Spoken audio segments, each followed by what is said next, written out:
जी थेट थेट आपण मुद्द्यावर येऊया आणि नाशिकसाठी एक मोठा अलर्ट देण्यात आलेला आहे, कारण नाशिक मधल्या त्र्यंबकेश्वर आणि आसपासच्या परिसरात उद्या ढगफुटी सदृश पावसाची शक्यता आहे। जवळजवळ 300 मिलीमीटर पाऊस पडण्याची शक्यता वर्तवण्यात येते आणि त्यानंतर मुख्यमंत्र्यांनी सगळ्यांना आदेश दिले आहेत, लोकांना आवाहन केली आहेत। या नाशिक मधल्या या संभाव्य संकटाच्या पार्श्वभूमीवर काय काय प्रशासनानं आपल्या हाती उपाययोजना घेतल्यात किंवा कशा प्रकारे या आव्हानाचा आपण सामना करणार आहोत? नाही, या रेड अलर्ट या ठिकाणी आहे आणि जवळपास 300 मिलीमीटरच्या वर पाऊस या ठिकाणी पडेल असा अनुमान आता वेधशाळेने वर्तवलेला आहे। आणि म्हणून या ठिकाणी सर्व अधिकारी आहेत, त्यांना सूचना माननीय मुख्यमंत्री महोदयांनी दिलेल्या आहेत। सर्व SDRF असेल, NDRF असेल, सगळे अलर्ट आहेत। पोलीस यंत्रणा आहे, सगळेच जण, फायर ब्रिगेड असतील, हे सगळेजण अलर्ट मोडवर या ठिकाणी आहेत। मी आत्ताच इथे इगतपुरीला पोहोचलेलो आहे, कारण इथे इगतपुरी असेल, घोटी असेल, त्र्यंबकेश्वर असेल, पेठ असेल, या भागामध्ये अधिक प्रभाव म्हणजे नाशिक शहरापेक्षा या ग्रामीण भागामध्ये, जिल्ह्यामध्ये याचा प्रभाव मोठ्या प्रमाणात राहणार आहे। म्हणजे आता रात्री 1 वाजेपासून पावसाला सुरुवात होईल, इथे हवा खूप चाललेली आहे, वातावरण तयार झालेलं आहे, आधी पाऊस तर सुरूच आहे, पण 1 वाजेपासून मोठ्या प्रमाणात पाऊस होईल अशी शक्यता या ठिकाणी वर्तवलेली आहे। आणि म्हणून मुख्यमंत्री महोदयांचं माझं बोलणं झालं, मुख्यमंत्र्यांनी सांगितलं, मी म्हटलं की मग मी नाशिकला निघून जातो। साहेबांनी लगेच सांगितलं की तू नाशिकला जाऊन थांब, आणि म्हणून मी आता नाशिकमध्ये पोहोचलेलो आहे मुंबईतून। आणि या ठिकाणी जिल्हाधिकारी येत आहेत, SP येत आहेत, सगळेजण, कमिशनर येत आहेत, आणि आम्ही सगळेजण मिळून या ठिकाणी लोकांना सूचना देतो आहोत। या ठिकाणी ज्या ठिकाणी लोकांना शिफ्ट करायचं होतं असं वाटत असेल, तिथून आम्ही त्यांना शिफ्ट करतोय। तर रात्री त्र्यंबकेश्वरलाही जाऊन आता इथून घोटीमध्ये, इगतपुरीमध्ये सगळी काळजी आपण घेतली आहे। शाळांना सूट दिलेली आहे, आपण आमच्या समवेत आहात हे आमच्या दृष्टीने खरंच एक चांगली गोष्ट आहे। याचं कारण थेट आपल्याला लोकांशी बोलता येईल, लोकांशी संपर्क साधता येईल।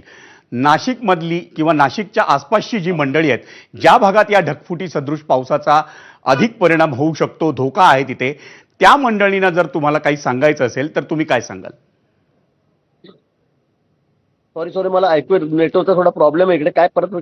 माझा प्रश्न असा आहे की ज्या मुद्द्यावर तुम्ही आता बोलत होतात, तो जर सविस्तरपणे सांगायचा असेल की उद्या ढगफुटी सदृश पावसामुळे इगतपुरी, घोटी किंवा नाशिकच्या ग्रामीण परिसरात जिथं जास्ती प्रमाणात धोका आहे, तिथल्या लोकांना या ABP माझाच्या निमित्तानं तुम्हाला थेट संवाद साधता येतोय, त्या मंडळींना तुम्ही काय सांगाल?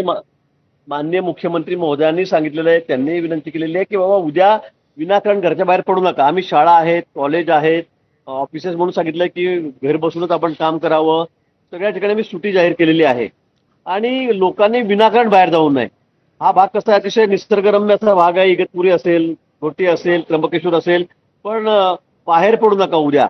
उद्या खूप मोठ्या प्रमाणात पाऊस या ठिकाणी होणार आहे, हवाई या ठिकाणी येणार आहे, आणि म्हणून त्र्यंबकेश्वरच्या दर्शनाला येणाऱ्यांना आम्ही इकडनं डायव्हर्ट केलेलं आहे की बाबा इकडे येऊ नका, 1-2 दिवस थांबून जा।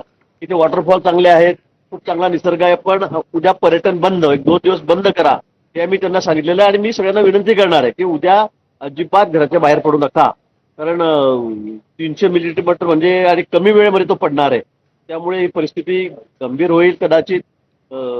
त्यामुळे सगळ्यांना तुमच्या माध्यमातून, ABPच्या माध्यमातून हीच विनंती आहे की उद्या काळजी घ्या।